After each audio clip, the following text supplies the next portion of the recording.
In a futuristic Japan, there's some terror across the land when an alien being just lands near their town. It just sits there for a year, instilling some great fear. And a redhead named Rita has concerns. Then one day something arises from this being, and it's gonna kill and cause all kinds of screams. All you need is kill and an iron will. Rita is caught in a time loop and can't break the cycle. All you need is kill, plus a way to fill weaponry and slice this alien apart. All you need is kill is an anime-style version of Edge of Tomorrow, live, die, repeat, live, rinse, repeat, whatever you want to call it, and takes place in a futuristic Japan, otherwise known as Japan because, oh, Japan, they know how to get technology all across the land. And for those that don't know what this is about, this is basically your spoiler-free rundown. I don't even know what actual year this is. Maybe it's set in 2050, 2060, possibly 2027, and we're just going to see weird tree-like things grow up, because basically something lands and sprouts this weird tree entity thing, and it just sits there for a year. Hasn't done anything, but you know it's going to be good. Hi-ya! Oh! Yeah, it's basically like that Simpsons thing. Basically, after a year, one day, Rita wakes up with constant bedhead. By the way, the hair certainly is helmet-like. I don't necessarily get it. And she is just kind of keeping to herself and then works on some cleanup stuff. Basically, there's crews with mech suits and everything inspecting this. And then shit starts to go south. Splatter violence and craziness with these creatures that basically are just out to kill, because all you need is kill. There's a reason for this. We'll get to that reason here in a little bit. But yeah, Rita keeps revisiting this day, kind of like Happy Death Day, Groundhog Day, and various other things. But it is practically wearing the skin of Edge of Tomorrow like it's fucking Buffalo Bill. And had it not been for the spectacularly breathtaking animation, the splatter violence, and a breezy runtime, I actually would have found this movie much more derivative than it ended up being. Besides, the repetitive nature of the whole thing and the fact that it is basically just an anime version of Edge of Tomorrow, it actually is quite a bit of fun. There's some nice touching moments, a few little bits of info that we get about Rita and one other character that gets introduced later. Keiji, not Keiji Muto. We do not have the great Muta doing moonsaults, doing miss spots with women and getting them pregnant, and then appearing out of a genie lamp. Oh, Japan, wrestling scene, what are you like? We do get some nice world building, but really what it is about seeing, is just a spectacular animation, some really breathtaking stuff. Great to see on the big screen. Looks really tremendous. And that's really the main selling point of this. Also, it's like a breezy 75 to 80 minutes. And I'm not that familiar with, if this is based on like any anime or any other IP, I'm not that familiar with it. But I was absorbed, and it's great to see with the original Japanese language track. So it is in theaters if you want to check it out. I'm going to get into spoilers. Probably not a lot of spoilers, but just a few things. 3, 2, 1, and spoilers. So basically, yeah, we get a bit of an introduction where this entity that is nicknamed Darol, D-A-R-O-L. I wanted to call it Clarence Darol, but I know that's not right. It's just sitting there, and it's like this really cool, like, sprouty, giant, almost sunflower seed tree-like thing. And Rita wakes up, and we get some really cool camera work of, like, granted, I know it's animation, but we get some, like, cool, like, camera shots and stuff like that, some perspective changes. And she's up there on this thing, and suddenly, while inspecting, there's some drones and some people in weird mech suits that almost look like satyr suits. And basically, she ends up getting killed, but then realizes she is living this whole day over and over. and is starting to get killed a few too many times, and it's starting to really piss her off. Now, the thing is, nobody else is aware that this is going on, so there's some kind of link between her and what's going on. And as she is trying to figure stuff out, she goes to the factory where, drones and stuff like that and other mech suits and other people are trying to put this operation together to do whatever the fuck they're doing. Because, we need to mine weird alien technology for our own nefarious means. We end up basically seeing, Rita start to slowly lose it. She's even marking stuff on her hands, like, how many times she's died. And she starts to get other weaponry and stuff like that. And figures out what works, what doesn't work. She's getting killed quite a bit. I mean, a goddamn lot, a metric fuck ton. And then one day, she is like, she's picking up this axe and everything. She's trying to do stuff a little different. She even tries to get in a truck and get away. That doesn't work. She even tries to get in a train, get away, or a bus. That doesn't work. So she finally decides, gets the mech suit. She's carrying this big old axe, and then suddenly, the mech suit starts making some weird, changes. What the hell's going on? It's powering up. That's a little strange. Something very odd is happening here. Basically, she is able to do some stuff, and even though she gets hurt, she's able to kill some of these things. But it turns out there's one particular creature that maybe they have to get to, like the alpha, so to speak, or like the center brain, the mother brain.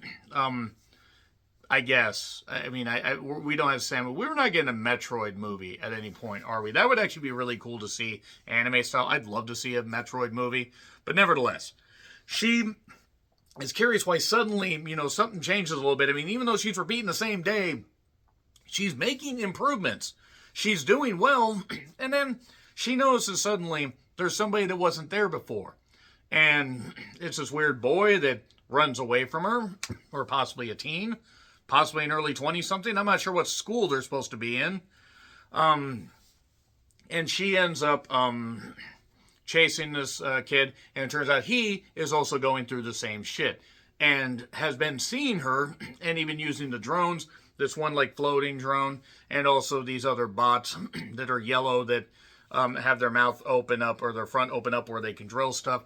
So he's really good with technology. He's just not that great at fighting. So he's trying to observe and help her. That doesn't end up working all that well because he's trying to spot some stuff with his technology. And there was a point where she made a comment about him watching. It's like, oh, you're looking at me. You're stalking me, you sick pervert. Oh, Japan. Don't stalk people. If you're going to stalk somebody, make sure they don't notice. Don't stalk people. Don't do that. Forget I said that. But the bottom line is basically, yes, it's just Edge of Tomorrow. They have to find out what actually is going on and why in the world it's just them. Yes, when they reset, these other people are still alive, but it's repeating the same day. They're not aware that this stuff is going on. It's only these two. And there's also this scientist lady named Shasta, not McNasty, who is, it turns out actually is studying this whole thing, studying Clarence Darol. And there's like the root of the problem because it's like growing in like one particular area. There's, other stuff. Really only when they're trying to get to the center of this whole thing does stuff finally happen. And they're not sure why this thing's there, and it hasn't attacked or done anything before. But now it's going to try and come at people. And it gets stronger by absorbing things. Really, the narrative is very, very thin. But we end up basically seeing Keiji not Muto, as well as Rita not Romero, doing some, great mech fighting and everything, trying to target this stuff, and actually winning at some points, but of course they're getting killed. And the thing is, if one of them gets offed, then they both reset. Kind of dickish. Metal Slug allowed you to continue to play even if the second player died, but this is not Metal Slug, but it looks kind of like a Neo Geo game. And anyway, eventually it is revealed that they have some quartz spores and stuff like that because they are linked to Darol. And unfortunately, the more they die, the closer they get linked to him, and that's why, or it, and that's why they're able to do this stuff, but eventually they are going to be absorbed. And we also get a little backstory. that the reason that Keiji Natmudo basically is doing a bunch of laughing and trying to be aloof is he was bullied a lot, so he laughs the stuff off. He laughs to hide the pain. Don't bully people, unless they're MAGAs. Then bully them all you want, because they deserve to be bullied. Especially if they support ICE. Bully them then. Especially if they are ICE. Bully them. That being said, off my soapbox, Keiji Natmudo has been bullied, so he is doing, just laughing and doing this stuff. He also sees Rita as really, really strong. Actually, when they first meet, something I forgot to meet or mention, she just breaks down because she thought she was the only one and she thought she was going completely insane, but he's caught in the same time loop. So they finally get this thing where they are able to finally get together. It feels like parts of this were cut. It kind of feels like Mars Express, where there's a fuller movie here. And Mars Express, by the way, is a really terrific anime style like thing that you need to check out. I believe it's from France. It really is fucking terrific and very unsung. But we see them just, battling this kind of stuff. They're battling these creatures. They're winning, and they have to basically get to the center of the Tootsie Pop. Let's find out. 1, 2, 3. 3 deaths. But we also find out about Rita that she was abused by her mom to the point that we see her falling in water. And, I've been submerged since then, and things aren't going all that great for her. It turns out like her mother was not all that great, or one of her parents, a guardian, aunt, whatever. And so she feels like nothing that she does is really necessarily good enough, but she's bound and determined to stand up for that. And we basically get a final showdown where they finally get into the center of Clarence Darol, and then they're trying to destroy the center that kind of looks like a weird sculpture, but she can't get her axe through the goddamn thing. And mind you, meanwhile, Keiji Natmudo is trying to fight off this, these other, weird Venus flytrap things that are kind of like open like that and whatever. Actually, that's exactly kind of what they look like. I'm not going to stick my tongue out like that because I don't really want to show you guys what I could do with that. Don't have fun. Have fun with that. Have fun. So that being said, they're just and then she ends up basically, it seems like she's dead.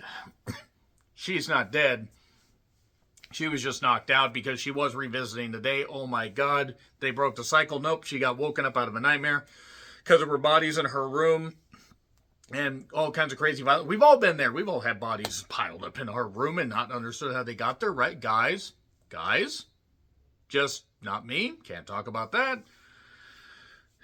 Then basically the idea is it's kind of decided only one of them can survive. Only one of them can live on, and one has to basically sacrifice themselves. So Keiji Natmudo decides it's going to be him because he's being taken over and everything. And now a sudden quick jump to romance and everything where, no, we have to fight through this and we're going to do this. We're inextricably linked. We need to do this. And basically there's this really cool physics-defying axe fight thing where they're in the mech suits and everything and they're going down Clarence Darol. It's ridiculous, but I'm invested at this point. It's very spectacular.